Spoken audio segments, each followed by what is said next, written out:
Hello and welcome to the American Cinema Foundation Movie Podcast. I am your host, Titus, and today I am joined by my friend Carl to wrap up our discussion of Whit Stillman movies. Last time, Carl Eric Scott and I, joined by our friend Flag Taylor, discussed Damsels in Distress, the great 2012 comedy. Now we are turning to 1998's Last Days of Disco, the story of a small group of young men and women just out of college. They're part of the preppy class, they have stellar educational credentials. Their conversation, however, often makes it ridiculously evident that their real education is lacking. They have begun working in Manhattan. Tom, played by Robert Sean Leonard, is an environmental lawyer. Best friends Alice and Charlotte, played by Chloe Sevigny and Kate Beckinsale, who are also the protagonists of Whit Stillman's latest movie, Love and Friendship, an Austen adaptation. They are readers in a publishing house, along with their socialist friend Dan, played by Matt Ross. Then there are the two alter egos of the protagonists of Whit Stillman's Barcelona, Jimmy Steinway, played by Mackenzie Astin, who works in advertising on Madison Avenue, and his friend who works at the disco club, Des, played by Whit Stillman favorite Chris Eigeman, who also appeared in Metropolitan, Stillman's debut in 1990. And then there is Josh, played by Matt Kislar, who works for the DA's office. They all have disco in common. That's what allows them to dance, to meet each other. At the club, they get to look good and to see flamboyant people. They get to drink and to have conversations, oscillating between group social life and ferocious pairing off. This was Whit Stillman's first attempt to picture an institution where young men and women would have to learn to deal with each other in helpful rather than destructive ways. The institution has to be both democratic,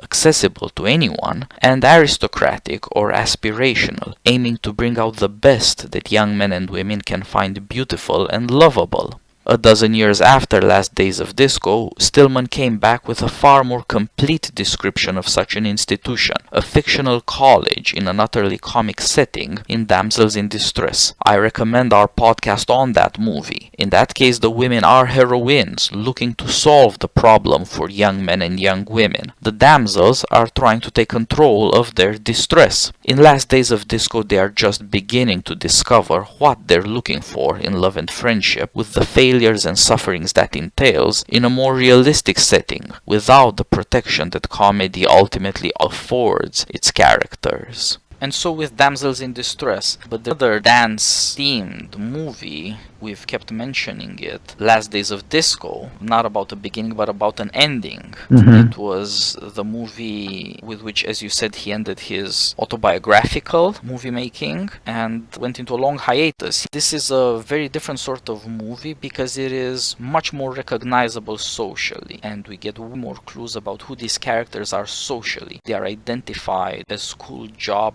pleasures, likes and dislikes in a way that is true to 1980 New York City and America. And in Last Days of Disco, you don't have a fictional setting and you don't have a fictional dance. It's a real setting. It's a club in New York and disco, and it's a real phenomenon. Yeah, there's a few adjustments. So there's not the fantastical elements of satire as there are in Damsels, but the club is made more conversational than the typical disco club would be. Even the elite disco club Studio 54, which Stillman attended, he was there. And Stillman many times emphasizes the fact that you usually hear about Studio 54, all these wild happenings, the drug use, the person naked but in gold body makeup and elephants on the floor. He says, I was there and you saw those things occasionally, but most of the time it was just normal people putting on an aristocratic self for a night. So one thing that's important to say about disco up front, Last Days of Disco, is that Stillman did this strange thing of writing his own novelization of his own film. And there's a whole lot to say about what that means. You can purchase this book, and I highly recommend it if you're interested in Stillman. It's called The Last Days of Disco, with cocktails at Petrosian afterwards. One of the things that's very clear from the novelization is that what is called the club in the film is in some ways based on Studio 54, but it's presented as dramatically being distinct and actually maybe inhabiting a slightly year or so later time frame than the actual Studio 54. So you're right, it's realism, but there's going to be a few adjustments to make things work dramatically, and the most important of those is that the conceit is that at the club, the sound men are such geniuses that they are able to focus the speakers on the floor in a way that allows these conversations to be possible in these little corners of the club.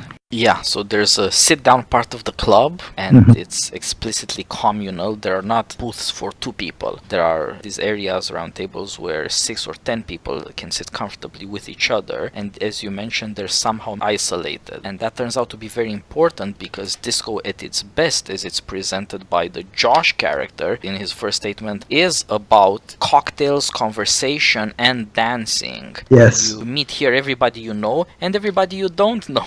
Everybody is here, he says, and that's of course deeply aspirational. As people point out from the beginning of the movie, nobody can get in anymore. It's become so popular, it has to keep most people out. Yeah, there's practical reasons discussed in the film, or even more so in the novelization, about that exclusive door policy. If you start to think about it, you realize if they let everybody in, it would just be the first comers that would fill up the club. Then there's an awful lot of discussion of the fact that mix of the crowd is an artistic creation, like a good salad or a good, you might say, music mix. The doorman is not just there to be a snob, he's there to select a group that will potentially mesh with one another on the dance floor. I guess with the club, we might even say in terms of conversation. So one way of thinking about the club, I talked about this in a post I wrote for Postmodern Conservative, is that it's one of these instances of the aristocratic social impulse that we all have to form our special, maybe even exclusive groups that arises within democratic society.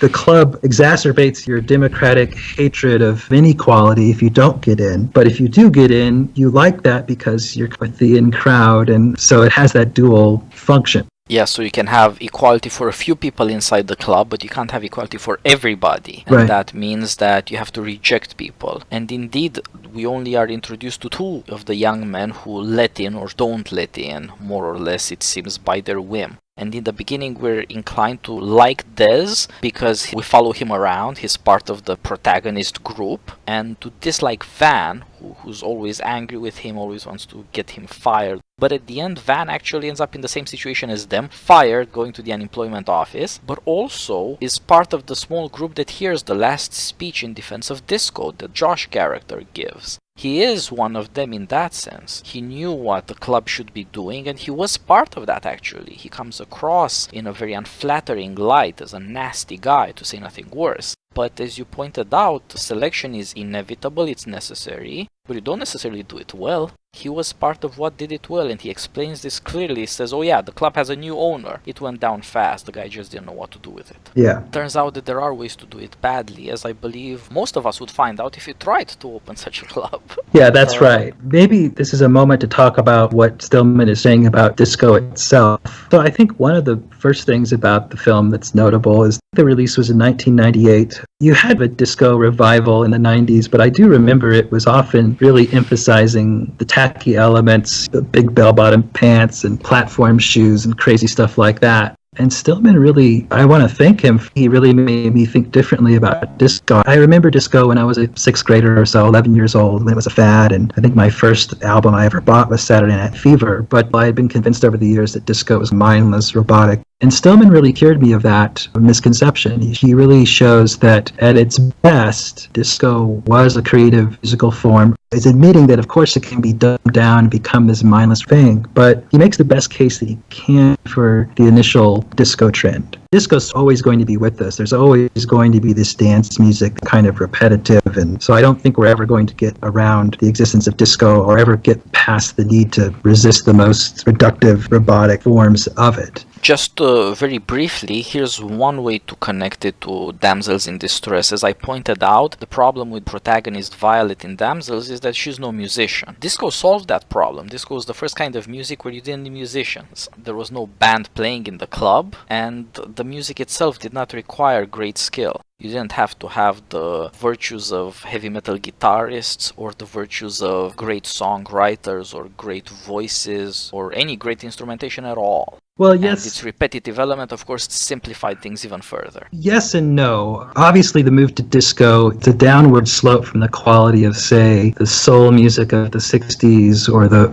funk of the early 70s, and down even further, perhaps, from swing, the American Songbook, those types of things. But Stillman makes a pretty good case for it through his soundtrack and discussion in the club. There's this broader worry that Stillman does not at all address in the film about what disco becomes over the long run. And there I think you could look to critics like Martha Baylis, or there's a wonderful essay by Jeffrey O'Brien in a book called Sonata for Jukebox. And they can give you the nightmare fears about what disco over the long term could become for us. Reductionist view towards sexuality and towards music. We really don't need musicians here. We can sample everything. That could be the direction of popular music, and disco might have been the first taste of that. But for what it was itself, I think Stillman's presentation is emphasizing the fact that it was taking really good funk and making it more classy. You would add strings to it. It wasn't so much the emphasis that you had maybe in the early 70s, where a funk band you would take as being very black power oriented, very attuned to the proletarian blacks of the inner city ghetto, or on the other hand, maybe like George Clinton, really hippie, bizarro, crazy costumes. Disco people, starting maybe with some of those Philly hits they talk about, they seem to be Afro-Americans who want to emphasize this older black tradition of going out on a Friday night in a ritzy way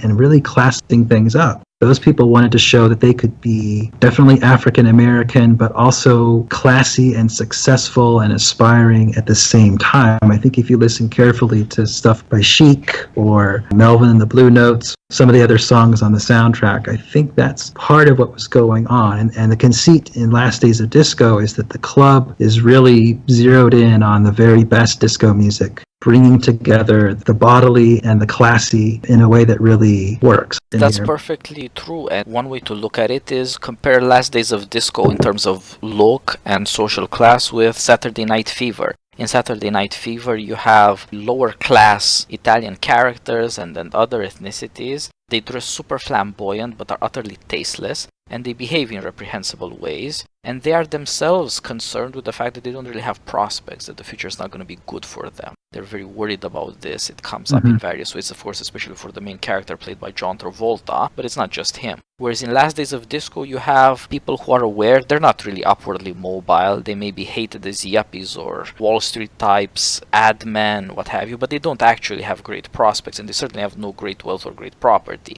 But it is true that they are middle class in every way. And their club, unlike the club in Saturday Night Fever, is full of men in suits and full of women who look a bit closer to the evening gown than to anything else. It is classed up in a way that's all-American, but it retains an aspirational character. There are some weirdos in better and worse ways, but you recognize them immediately as weirdos. True, but we should also just emphasize there's a mix that's multiracial that recognizes that disco comes out of an Afro-American tradition. And also gays are there in some of the more flamboyant types and some of the less flamboyant ones. They're recognized by the club as an integral and important part of the scene and the music. So yeah, it's a democracy in that sense, and all kinds of Americans fit in. Right. So you can have a guy in a suit rubbing up against someone dressed maybe really flamboyantly like in Saturday Night Fever, or a gay person acting very flamboyantly, and that makes perfect sense on the dance floor. It's the type of salad or mixture that the club is seeking. These people get a charge off of one another and their differences, and I guess their commonalities too. So the club really becomes this interesting natural aristocracy that democratic people can aspire to, but they have to show some excellence to get into the club through their fashions or something suggest that they're interesting or that they're in touch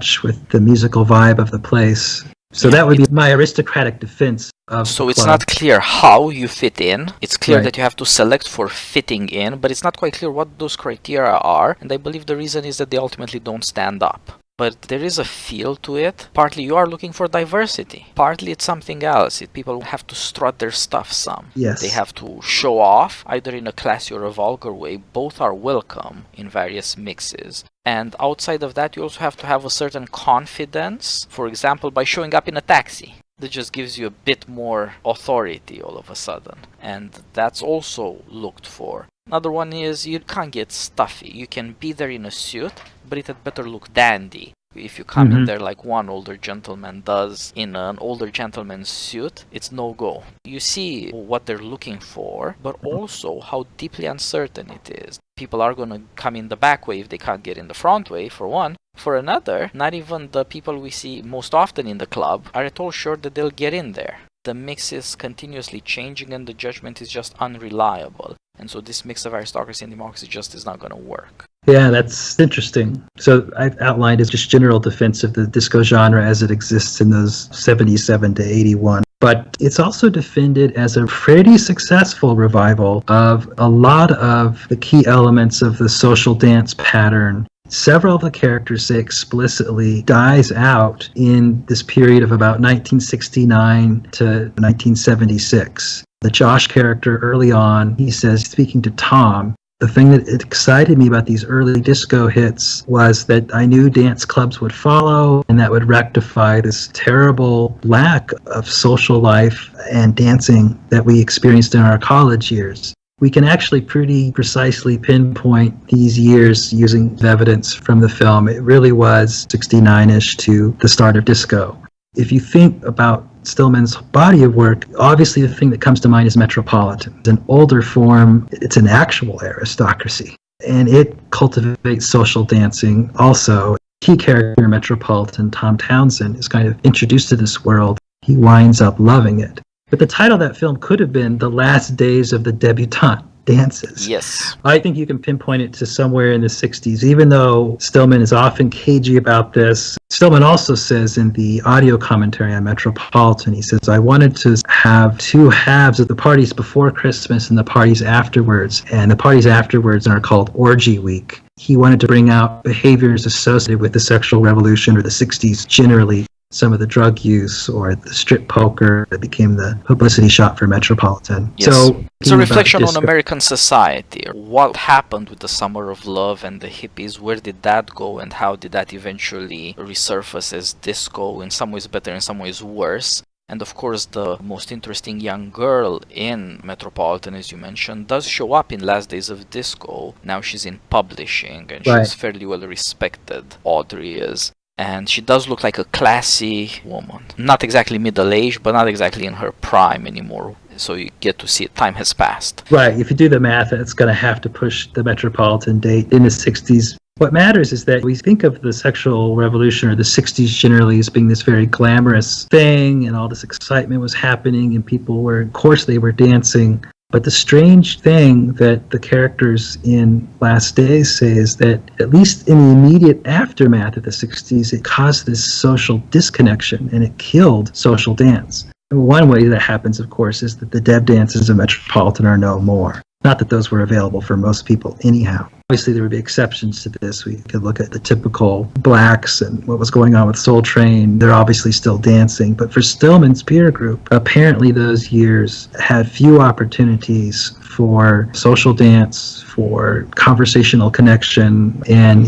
Stillman himself endorses this in his own voice in some of his interviews. He talks about the fact that the late 60s or very early 70s, there were some nightclubs. He mentions Hippopotamus that you could go to, and it was nice. And then there was just nothing for a long while. So I think in Last Days, disco, when it's presented as perhaps being a movement by Josh, at least for some of its adherents, in some ways that's ridiculous, but in some ways that's pretty serious, that people were deliberately trying to revive pre-sexual revolution patterns of social dance and socializing. Now, obviously that comes with accepting the drug use, like the sexual revolution. Those things are front and center in disco. Yes. But things like dramatic theatrical rock music or drugs that are going to make you ponder things deeply or put you in this vibe, Beethoven-type primality. I'm listening to Jimi Hendrix and it's so heavy. That is fatal to the dance and to socializing and conversation. So something new needs to be put out there. And for these characters, at least disco, for a brief window of time, is that thing.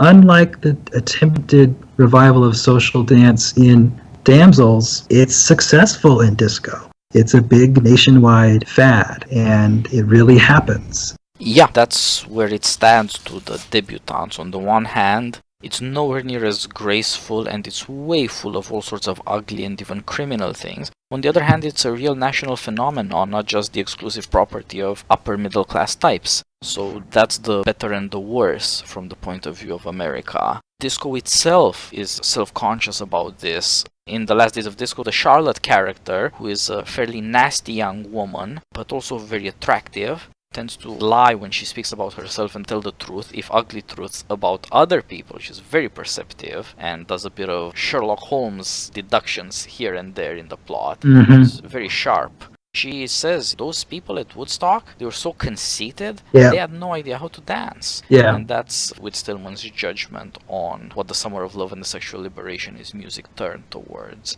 and why it was such a failure, although it was supposed to be a new democracy, a new love, a new social experience that would be all-inclusive. And in these ways, he judges it to have been a failure. And you're right that also the Josh character and others mentioned that in their college years they were looking for dancing and it wasn't there. You see this in other ways, like they contemplate going to other clubs and they do one night end up in another club, Rex's, and you see that there's no attraction there, there's no liveliness, there's nothing to speak to youth's love of beauty and showing off. You can do a little dancing and you can sit around at some bar tables and do a bit of drinking or talking. Well, it's not as great and up-to-date and glamorous the way the club is, but this is a little more vivid in the novelization. Rex's is actually defended by Stillman as a place where some of these older social dancing conventions have been kept. The Charlotte character is convinced that, well, no one dances at Rex's, but actually when they get there, there's these old soul and ska or rocksteady songs that are playing, and there actually is some good dancing. In the film, she herself ends up dancing there. Yeah, she enjoys it too. So that statement about the Woodstock generation, none of those people can dance, is of course unqualified and thus an exaggeration.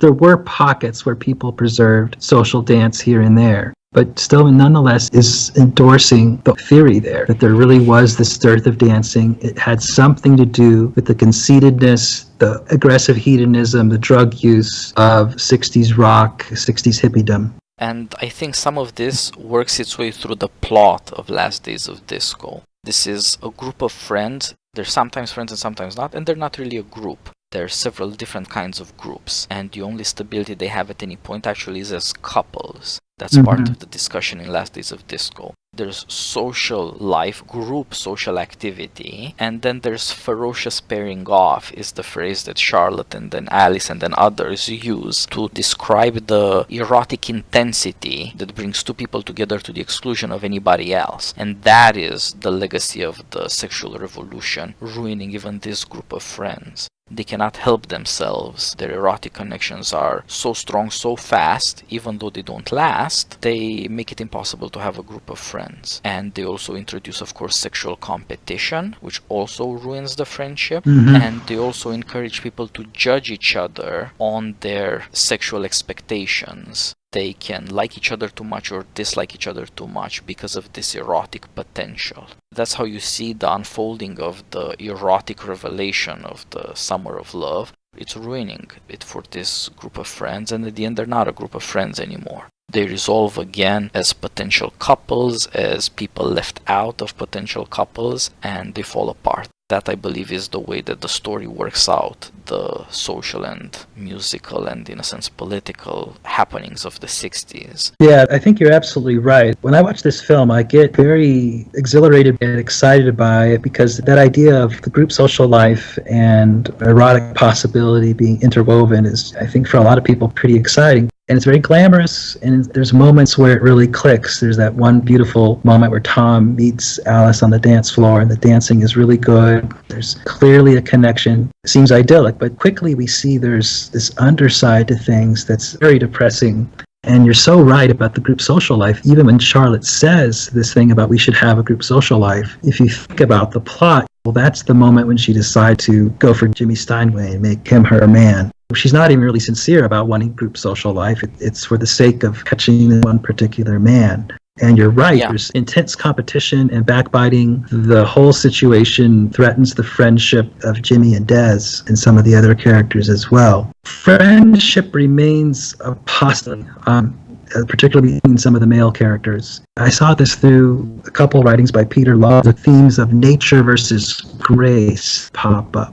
Alice's character gets incurable herpes, which is going to prevent her from having children. It's a terrible, horrible thing. But there's a strange way in which it turns out maybe to be something that helps her have a good relationship with Josh. This is Peter Lawler's argument. So we just have to say there's a lot that turns out to be going on. It's not simply a tale of how the sexual revolution and its eroticism undermines these characters. There's some happy ending. At different levels, the characters do get fairly happy endings, or at least the possibility of going on with something that might turn out to be good for them. Alice and Josh pairing off, that seems like there's a future there. With Des and Charlotte, in as much as they have futures, it's going to be apart. Des, whose abortive trip to Barcelona announces his real departure to Barcelona, cannot have a future with Charlotte, who's thinking about her future in TV in ways that have nothing to do with him. So also with Jimmy, he actually lives for Barcelona, which announces the other film, Barcelona. He is done with these guys. Just see it falling apart, but it is true that in another sense, their suffering makes them more serious about how to deal with their longings, and the only one that really falls out is a bad guy, or at any rate, he cannot be part of this group when they have their moment of togetherness and the speech about disco.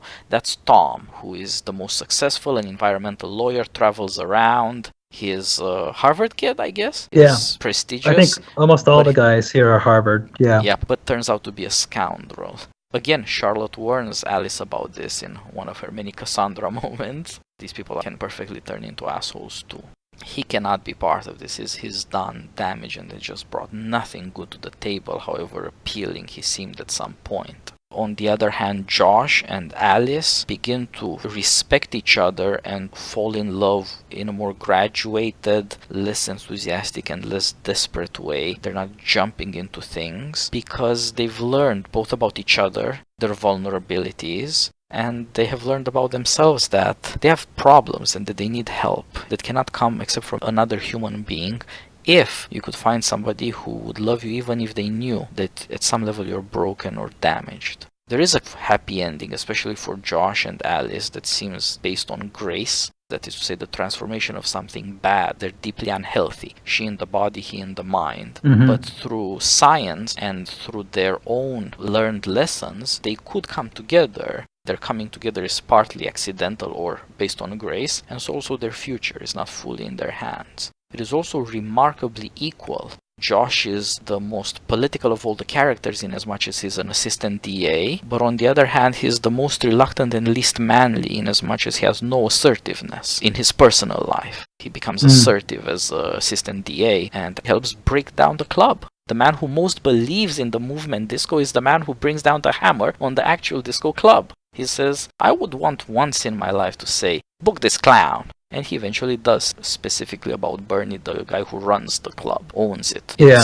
that's very interesting. I don't think Josh knew that ending this club would end disco per se or make the possibility of a new club impossible, but that's certainly significant that the biggest believer in the club has a key role in bringing it down. Well, he has no way around it. It turns out, this is an accident, that Bernie squealed on every other club owner who was doing drugs or doing other illegal things, not declaring the money. All the illegalities come back to destroy all this. Of course, the illegalities are one thing, the immorality is another thing. In other ways, the clubs did open up good possibilities, not just about being immoral, not just about being criminal. As a space, the criminality is relegated to the top and the bottom and not the middle. At the bottom, there's all this hidden money that's supposed to be shipped off to Switzerland, yeah. And on the top, there's drugs. The owner himself at the end is proved to have been involved with it. There's Des, who's a cokehead at some point. But not in the middle where these people are. They're not shown to be aware or participating in this, and lots of them are surprised.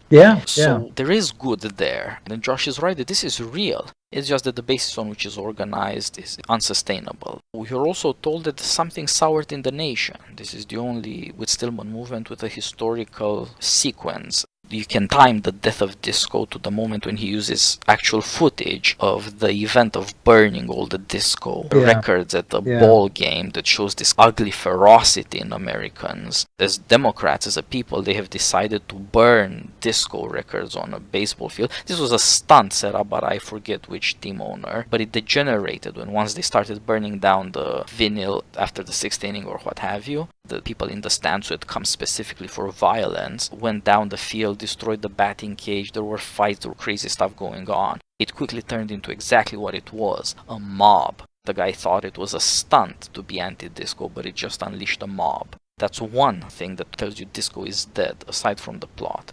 The other one is the sales of disco records, the bottom fell out on them, you're told. Yeah. If you look at it carefully, some of these events don't entirely line up, but I think you're right to point to that moment of the disco sales dropping precipitously. People date that to around late 1980 or somewhere in 1981. Yes. And that works with Stillman's dramatic dates for his film. We should remind ourselves of this. We've been following Stillman bringing out a lot of the good sides of disco. In some ways, the drop in its popularity reflects the fact that it's just one of these trends that got overdone, and disco is a fairly repetitive music. A lot of the songs sound very similar, and the public just got fed up. Now, part of that was blended in with this anti-gay, anti-black animus that came out in that demolition disco night at Comiskey Park. But it's worth saying that disco's quality as a music has its limit.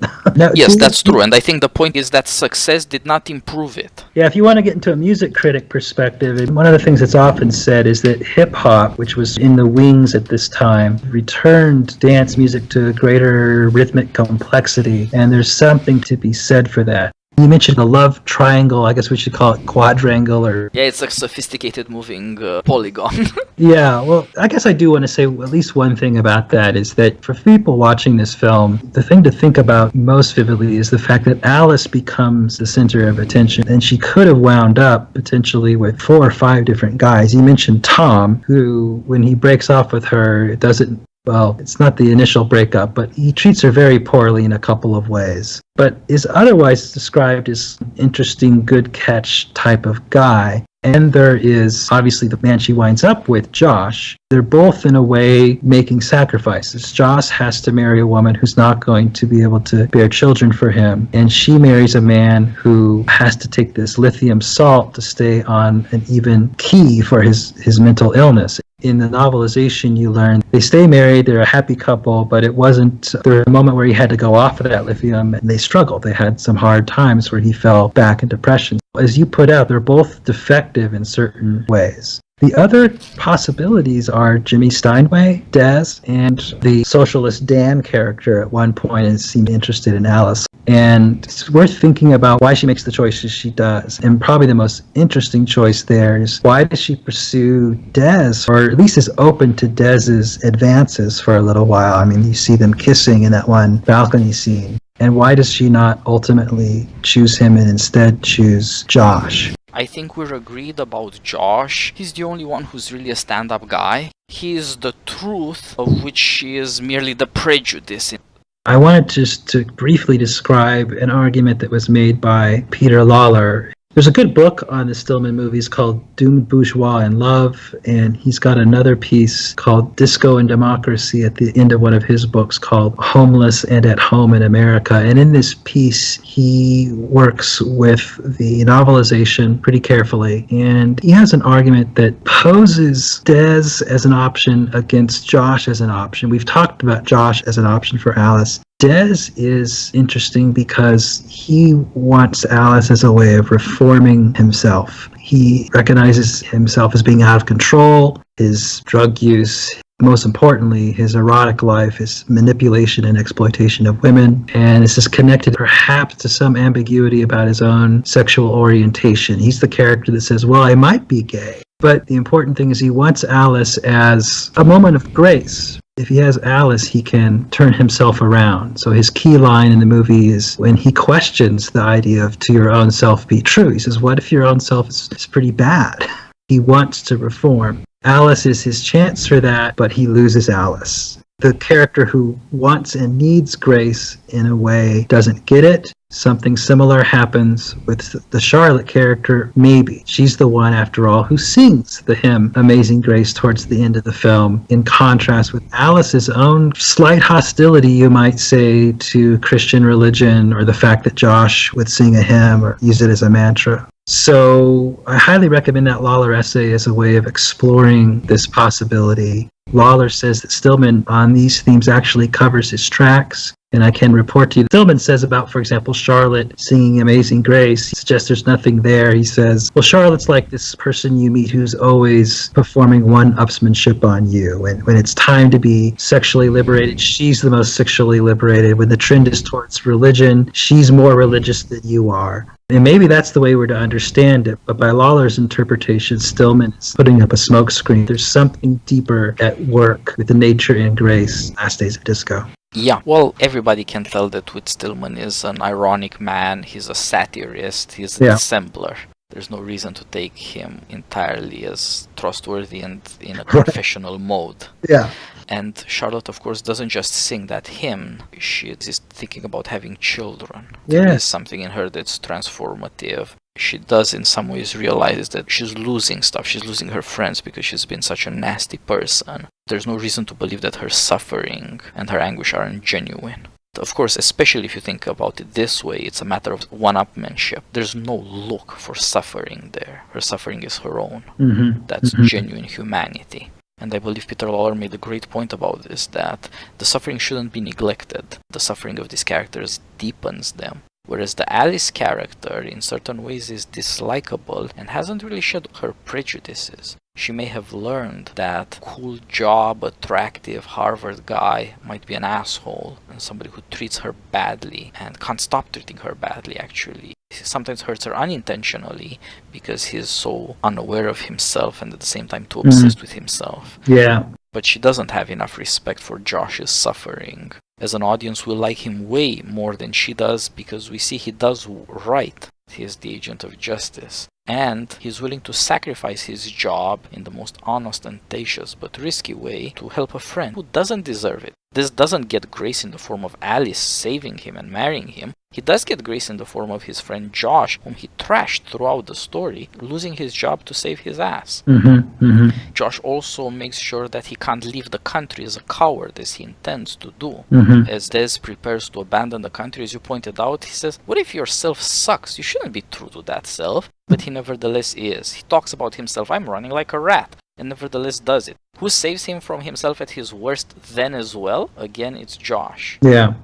He does get that kind of grace, and maybe that's why he can't get the other kind. He's just not ready. Yeah, well, I think Alice is fairly admirable throughout the film, but I think when you do think about it, as Lawler's essay forces you to do, you do realize there's a sort of determination to be self-sufficient on her part, and she's not all that virtuous in some ways. She's dishonest in the way she has her greatest success with this book about a guy who's fraudulently claiming to be or to know the Dalai Lama. She rejiggers it into a self-help book. So that shows the utterly mediocre cultural aspirations in the movie. There is no relief there. Yeah. As literature or poetry, they're utterly mediocre, and she turns out to be a self-seeking careerist, and that's just not admirable. Right. But what Lawler says, by the way, he mentions that actually in the novelization there's a brief indication that Charlotte is more serious literary-wise than we otherwise are led to believe. She's a reader of Anthony Trollope, some other serious novelists. But with the Alice character, what Lawler says is that the grace in a way is through the H infection is what makes her say, well, maybe I should consider Josh, because in a way our defective characters complement one another. It's a good match. So that brings her to the wisdom to say, well, you know, there's always some baggage in a serious relationship or a marriage the other person is bringing. And so Alice gets there, but she gets there through this curse, this blessing of the H infection.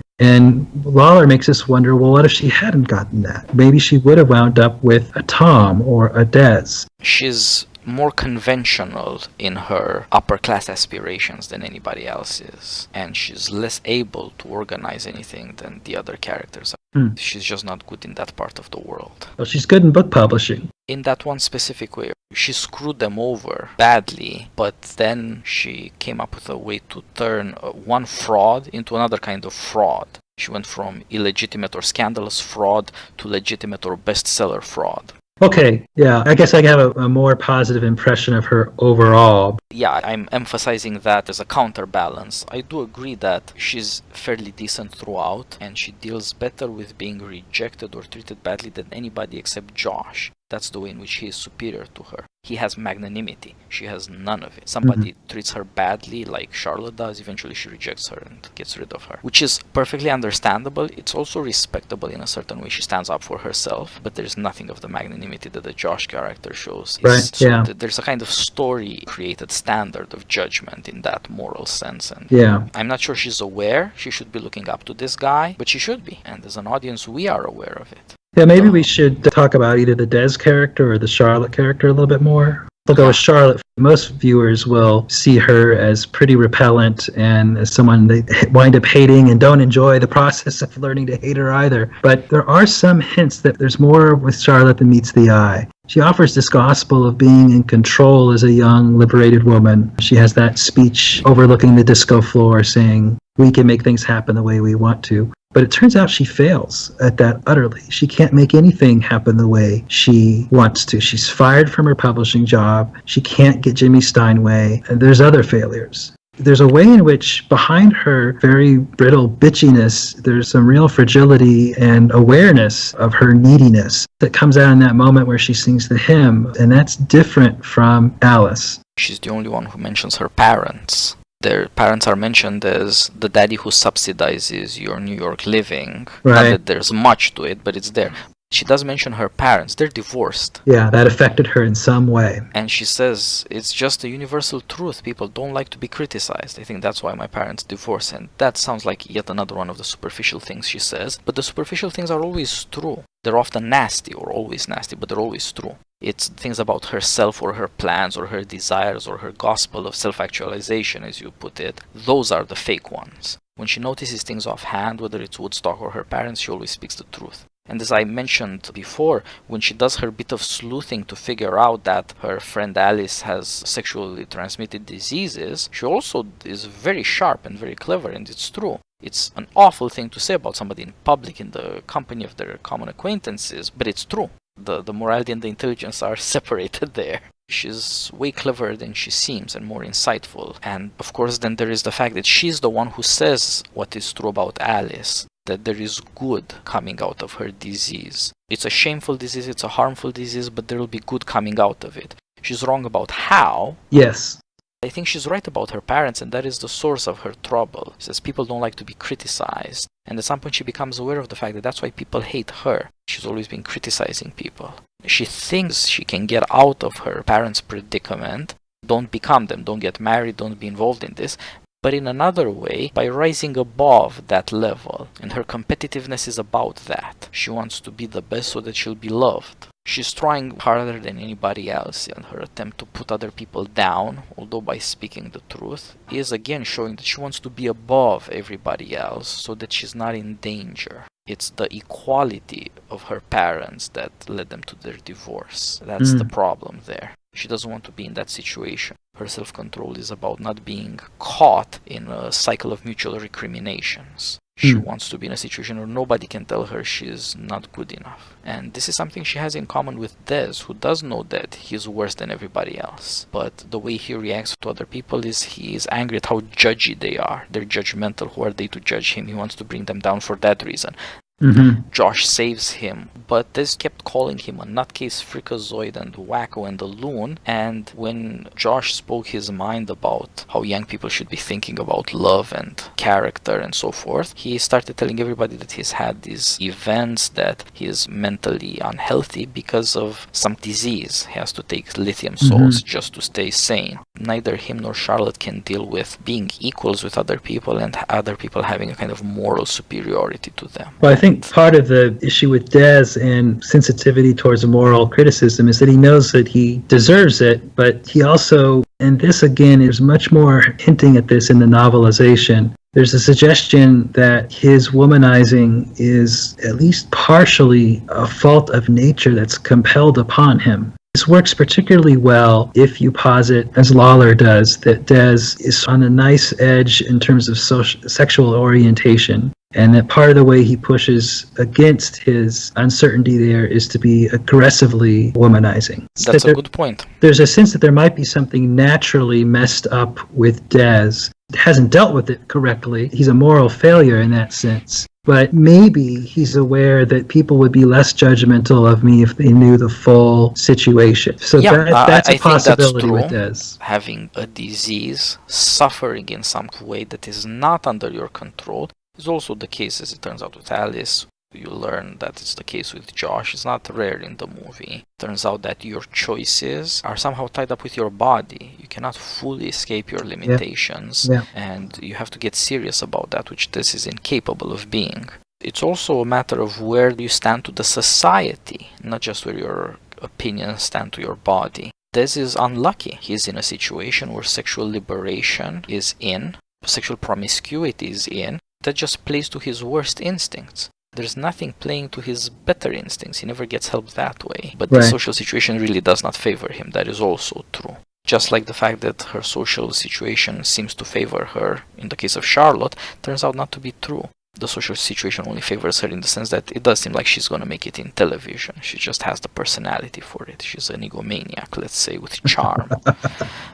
But the social situation doesn't favor her in the other ways. She thinks that if you can be queen of your disco club, you'll be successful at life. But it turns out that she can't even get the man she wants, or children if that's what she wants, or friends to stick with you because they're so impressed with how much greater than them you seem. In all those ways, she fails. On the other hand, with Alice, it does seem like her social situation does help her. Her failures are her own. She is too prejudiced.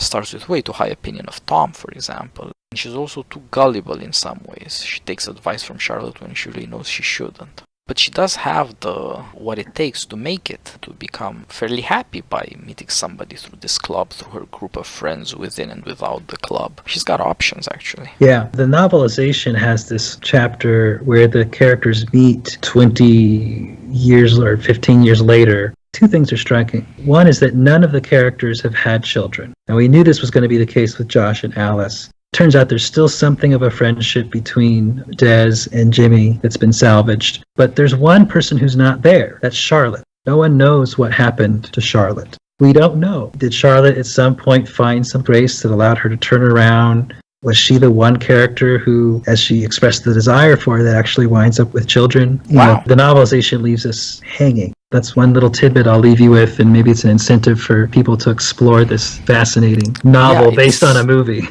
It's also a habit. Whit Stillman has also done a novelization of his new and fifth movie, Love and Friendship, which came out last year. Yeah, I haven't read that yet. That also seems very interesting, if more ironic. Hopefully we'll record the podcast talking about Love and Friendship as well. Yeah, I mean, Stillman really is pioneering some new artistic forms. There's a case to be made that what he does with dialogue in films is something uniquely new. And certainly this idea of novelizing your own script hasn't been tried before. And both work independently, and together they work off charmingly, even though they have differences that you notice, or especially for that reason. It's very interesting. Yeah. Perhaps the films suit themselves to that because they have so much dialogue. This is good news about culture in an immediate way. So we'll record the conversation on the one we've both written about at some length, Love and Friendship. That'd be wonderful, Titus. The Jane Austen of America. Whit Stillman finally adapts a Jane Austen novel, and it's quite amazing, I would say, and it sent me thinking about Jane Austen and her own development as a novelist. Thanks again. We have had very long conversations today, and I hope people enjoy this, watch the movies, and discover something new, whether it's the movies or the novel, and let's do this again. Okay, looking forward to it. Great.